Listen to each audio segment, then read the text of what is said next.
मातापितरांच्या देहत्यागानंतर अनावर शोक क्रोध यांनी संतप्त झालेल्या परशुरामांनी त्यांचे श्राद्धतर्पण पण केले नव्हते. अन्यायाचे परिमार्जन करण्याच्या ध्यासाने अहर्निश प्रेरित होऊन त्यांनी अनेक वर्षे भूमंडळावर अक्षरशः अथकपणे जैतयात्रा करून कर्तव्यभ्रष्ट क्षत्रियांचा उद्दंड संहार केला होता. आता कर्तव्यपूर्तीमुळे ते कृतकृत्य झाले होते. त्यांनी पवित्र कुरुक्षेत्रावर क्षत्रिय विजयानंतर पितरांचे तर्पण केले. या तर्पणाने 5 सरोवरे निर्माण झाली. या सरोवरांना रामहृद असे नाव प्राप्त झाले. ज्या प्रदेशात ही सरोवरे निर्माण झाली त्याला समंत पंचक असे म्हणून उल्लेखू लागले.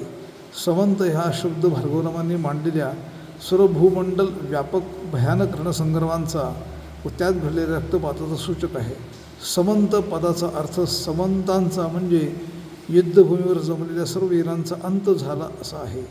पितरांना केलेल्या तर्पणाने वरील भरलेले 5 हृद म्हणजे सरोवरे ज्या प्रदेशात आहेत तो देश कालांतराने समंत पंचक म्हणून ओळखला जाऊ लागला.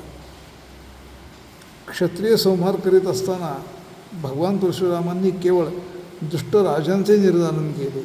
या काळात शरण आलेल्या पश्चातापदग्ध नीती नियमांनी प्रजेचे लालन पालन संरक्षण करणाऱ्या क्षत्रियांना त्यांनी अभय दिले. या काळात अनेक क्षत्रिय कुमारांनी ऋषीमुनींच्या आश्रमांचा आश्रय घेतल्याने तेही संहारातून वाचले होते. दुष्टांचे पारिपत्य झाले आणि परशुरामांनी कर्तव्यपूर्तीच्या भावनेने सुस्कारा सोडला. भार्गवरामांच्या कर्तव्यपूर्तीनंतर त्यांचे पितर प्रकट झाले. त्यांनी भृकुलनंदन रामांना म्हटले, हे राम, अशक्यप्राय असे तू कृत्य साधले आहेस. यथाविधी आमचेही तर्पण तू केले आहेस. तुझ्या हातून दुष्टांचा का होईना परंतु महान नरसंहार घडला आहे. त्यासाठी तुला प्रथम हिंसेपासून परावृत्त होऊन प्रायश्चित्त घ्यावे लागेल. तुझ्या पित्याचा वध व्हावा हा नियतीचा पूर्वनियोजित संकेत होता. त्याला काही विवक्षित कारण होते. अन्यथा कोण कोणाला ठार मारण्यास समर्थ आहे. सर्व घटना पूर्वसंकेताने घडतात.